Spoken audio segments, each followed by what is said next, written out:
어린이 주간입니다. 그래서 5월, 근데 5월 그러면 표현을 많이 좋게 합니다.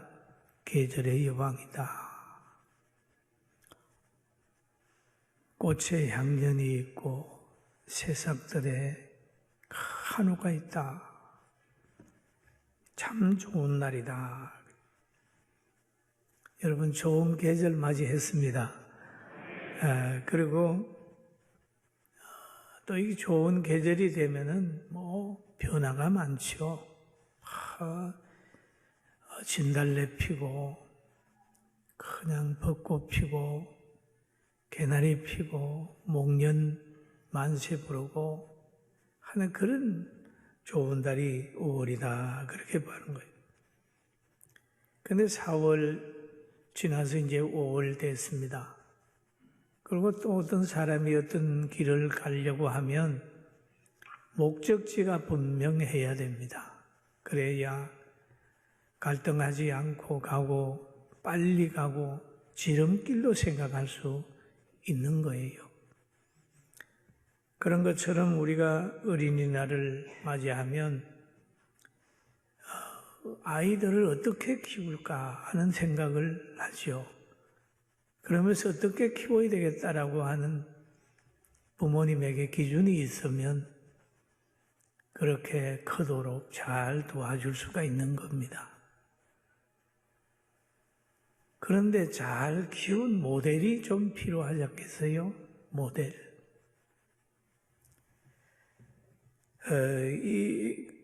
그리고 또 한 가지는 아이가 누군지를 또 한번 생각해 봐야 돼요. 아이들이 누구냐.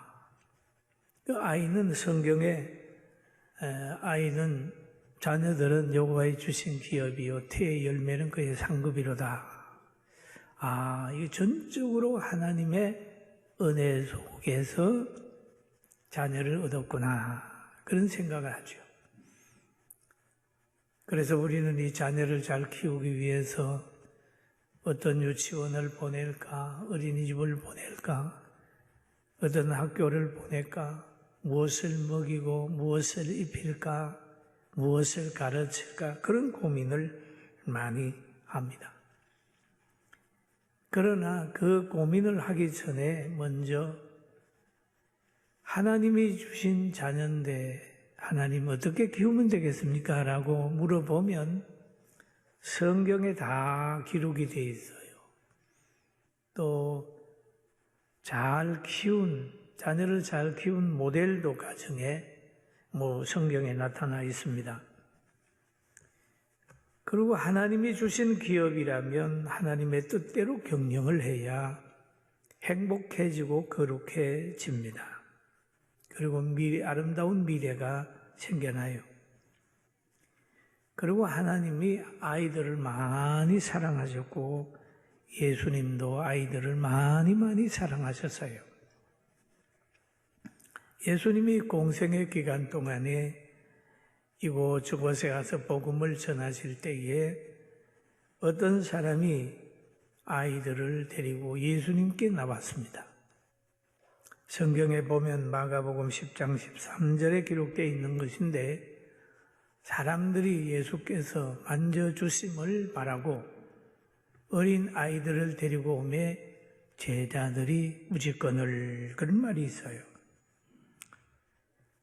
그럼 아이들이 지금 제자들에게는 소외되어 있는 거예요. 왜 소외되어 있을까요? 힘이 없다고. 또 정치권에서 보면 표가 없다고. 또 경제적으로 보면 돈이 없다고. 너무 소란스럽다고. 또는 손이 많이 간다고. 늘 아이들에 대한 관심이 작아지는 거예요. 그런데 미래를 생각하게 되면 아이들은 보배요. 아이들은 돌봐야 되고 아이들은 바르게 보듬어야 되고 보호해야 되고 그리고 교육해야 되는 거예요. 할렐루야.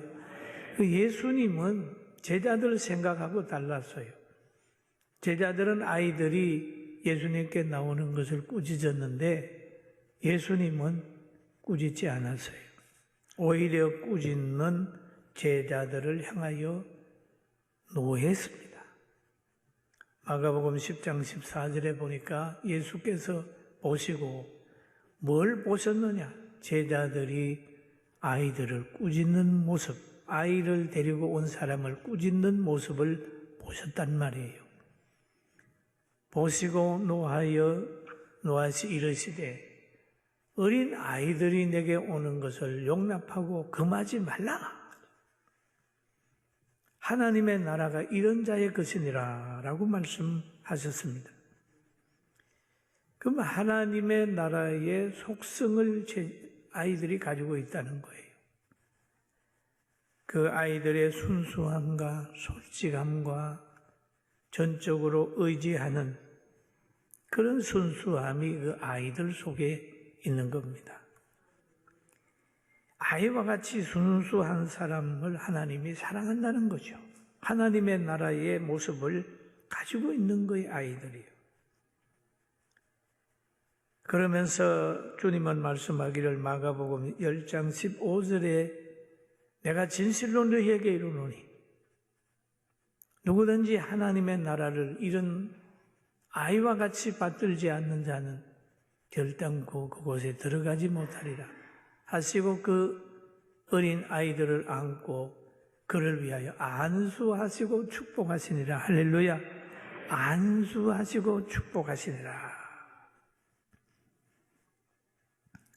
예수님이 많이 사랑했어요. 그러면 오늘날 몸된 그리스도의 몸된 교회가 아이들을 어떻게 대해야 될까요? 아이들을 많이 관심을 가지고 특별한 관심이 있어야 됩니다. 우리 교회가 선교원을 만들어서 지금까지 한 40년 가까이 그 아이들을 보배로 여기고 양육한 것이 우리 교회 아이들, 청년들이 넘쳐난 게 하나의 시작이 됐잖아요. 여러분 가정에도 아이의 소중함을 알고 아이를 많이 출산할 뿐만 아니라 양육 잘해서 민족의 지도자로 하나님의 사람으로 키워내기를 주님의 이름으로 축원합니다. 여러분 아이들 없은 여기지 마세요. 어떤 데 가보면 아이들이 머물 장소가 없는 거예요. 늘 아이들은 부모님에 의해서 어디에 가기도 하고 또 어디에 머무르기도 하고 부모의 실력으로 신앙생활도 해요.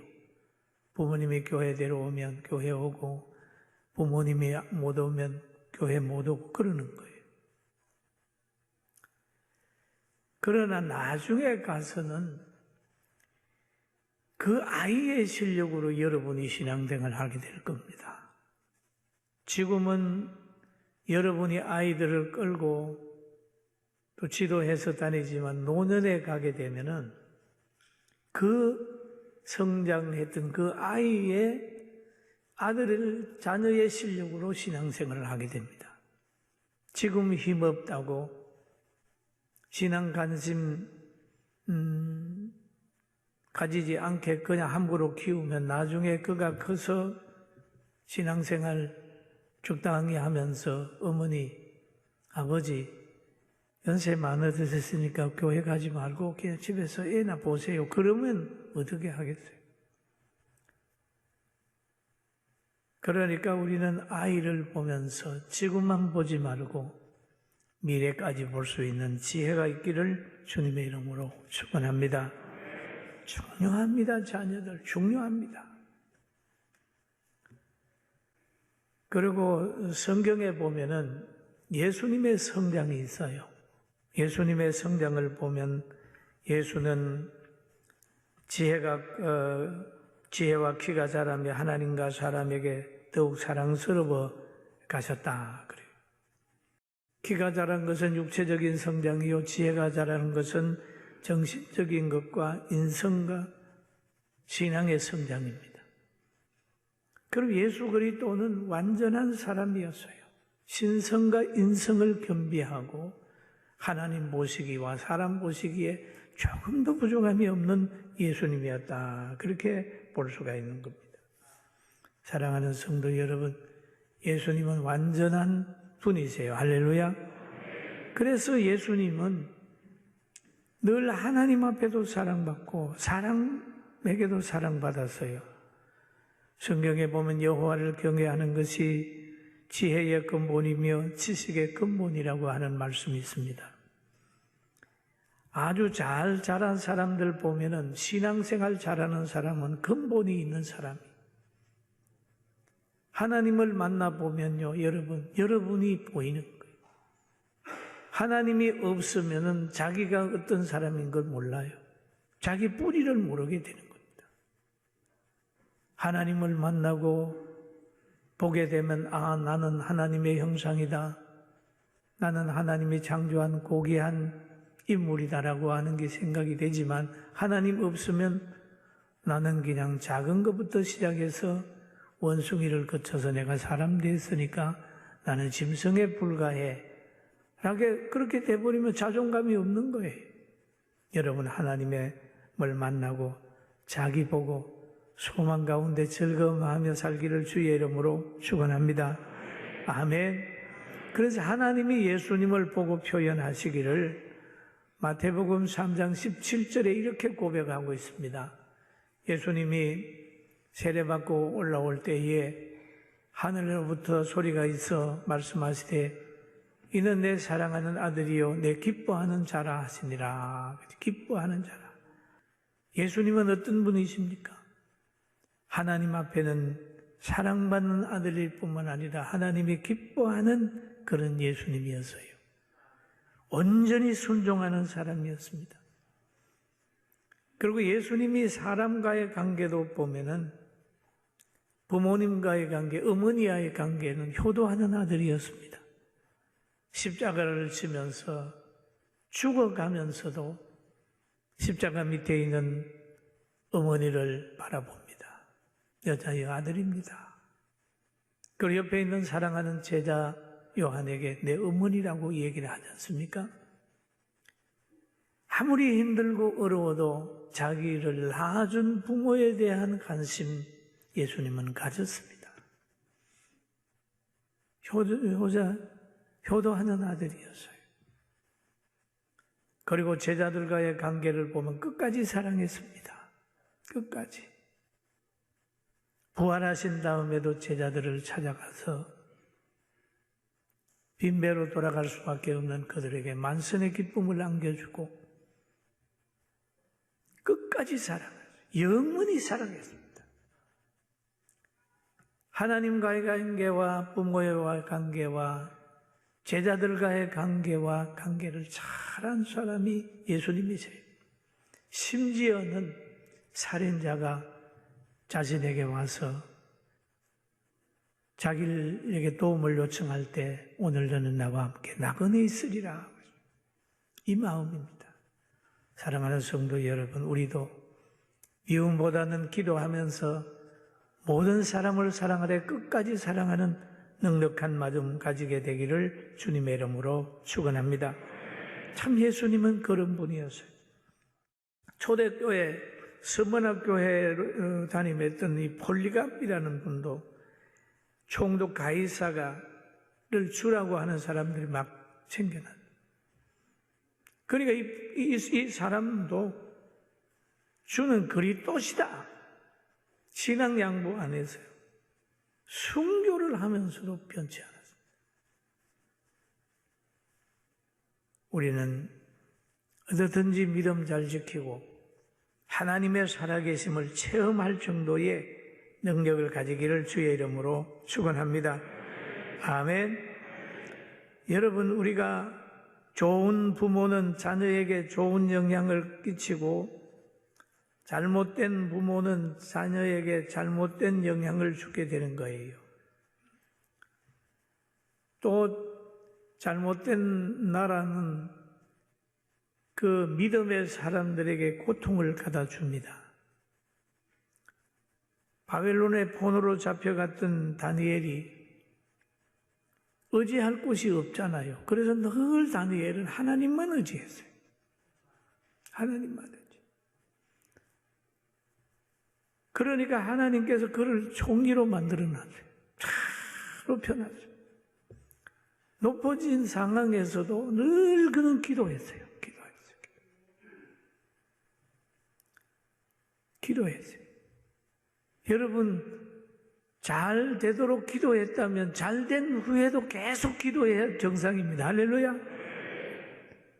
중단해버리면 거기에서 무너져 버리잖아요. 그러니까 상당한 위치에 있음에도 저 예루살렘을 향하여 하루 3번씩 기도합니다. 그러니 정적들이 다니엘의 약점을 자꾸 아무리 찾아봐도 그 기도하는 약점밖에 없는 거예요. 그러니 악법을 만들어서 앞으로 며칠간은 저 왕외의 다른 신에게 섬기거나 기도하는 사람은 사자굴에 넣는 악법을 만들었어요. 만들어가지고 이제 공포를 한 겁니다. 그런데 다니엘이 이 법을 어떻게 대했을까요? 아무 생각 없이 대하면 문 닫으면 돼. 그렇잖아요? 문 닫고 그냥 기도하면 되지. 그럼에도 다니엘은 그렇게 하지 않았어요. 문을 열어놓고 가그처럼 간절히 기도를 드렸어요. 그랬더니 그러면 그 악법에 저족이 돼가지고 사자굴에 들어갑니다. 들어가는 거예요. 사자굴에 들어갔어요. 하나님은 이미 다니엘을 보호하는데 사자굴에서 다니엘을 보호했어요. 믿음의 역사, 기적의 역사는 하나님을 전적으로 의지할 때 나타나는 거지. 아이, 겁나 나는 문 닫고 할 거야 라고 해버리면 그때부터 하나님의 역사를 체험할 기회가 없는 거예요.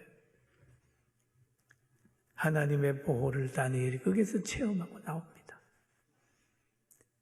그랬더니 그 사자굴을 준비한 그들이 왕이 화가 나서 집어넣더니 땅에 데이지도 않아서 배고픈 사자 그들을 잡아먹어 버리고 말았습니다. 여러분, 우리는 이 땅에 살면서 어떻게 살까요? 누가 한마디에 자원해서 하나님과의 관계를 또는 예배를 포기하고 하는 것들은 바로 기적을 이루시는 하나님의 능력을 이 땅에 나타내고자 하는 하나님의 뜻을 결코 볼 수가 없는 거예요. 오늘 우리는 하나님 섬기면서 타협하지 말고 성경대로 믿고 승리하게 되기를 주의 이름으로 축원합니다. 그러잖아요. 예수님 죽고자 하면 살고 살고자 하면 죽는다. 그런 말씀하셨어요. 하나님의 살아계심을 우리 많이 체험하고 있어요. 저는 이 목회 40년 하면서 하나님의 살아계심을 많이 체험했어요. 그리고 또 한 가지는 자녀는 부모님의 삶과 신앙을 담습니다. 그대로 담는 특징이 있어요. 마리아와 요셉이 예수님을 양육하면서 예루살렘 중심으로 하나님 중심으로 이렇게 잘 수종 들어가지고 그가 잘 자란 것처럼 또 한나가 믿음으로 기도해서 예루살렘 성전에서 자라게 함으로 인하여 사무엘이 잘 자란 것처럼 그 부모의 신앙은 자녀에게 절대적으로 영향을 미치는 거예요. 성경 디모데 후서에 보면 이런 말씀이 있습니다. 이는 내 속에 거짓이 없는 믿음이 있음을 생각함이라. 믿음은 먼저 내 외조모 로이스와 내 어머니 유니게 속에 있더니 내 속에 있는 줄을 확신하노라. 바울 사도가 디모데를 만나보니까 디모데 속에 참 신실한 믿음이 있단 말이에요. 그래서 저 믿음이 어디에서 왔는가 한번 알아봤더니 외조모에게 있는 그 믿음이 어머니에게서 모았고, 어머니의 그 신실한 믿음이 디모데에게 있는 것을 체험을 했어요. 체험해가지고 바울은 더 감사했습니다. 여러분, 좋은 학생에는 좋은 스승이 있고, 좋은 자녀들 보면은 좋은 부모가 있어요. 좋은 성도들 보면은 거기에는 좋은 목회자가 있는 걸 저는 늘 봐합니다. 여러분, 좋은 부모 되셔서 자녀가 잘 되는 축복을 받게 하는 능력이 있기를 주의 이름으로 축원합니다. 굉장히 중요해요. 우리가 이 세상에 돌아가는 여러 가지 잘못된 것을 자꾸 잘못됐다고, 그러면 안 된다고 얘기하는 이유가 있습니다. 왜? 그 환경 속에 우리의 자녀들이 거하게 되는 거예요. 그러면 잘못 교육받아 버리면, 교육 잘못 받은 것이 가정에 오고 교회에 와 버리면 우리가 삶의 현장이 너무 무질서하고 이상해지기 때문에 바른 교육을 우리가 요구하고 있는 것입니다. 그리고 자녀를 위하여 우리는 어떻게 해야 될까요? 성경에 보면은 주의 교훈과 훈계로 양육하라. 입으로 양육합니까? 삶으로 양육하는 거예요. 남게 하는 거예요. 주의 교양과 훈계로 사는 방법을 보여주는 거죠. 내가 먼저 살아야 뒤에 따라오는 자녀들도 살게 아니겠어요?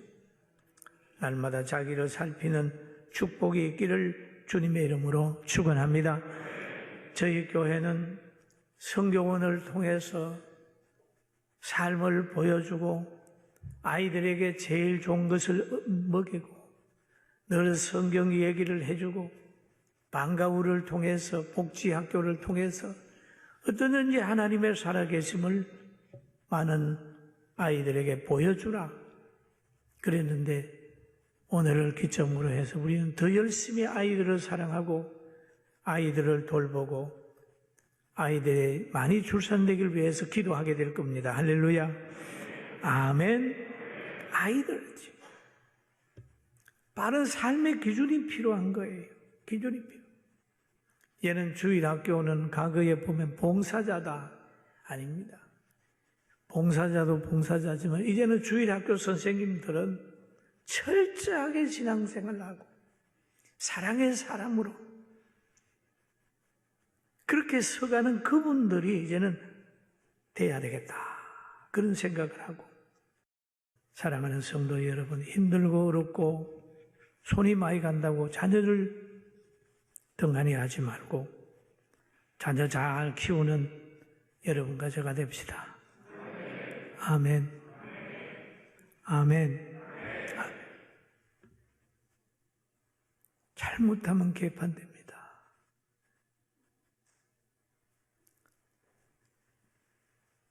그리고 우리 대한민국 자유와 평화가 지켜지도록 해야 됩니다.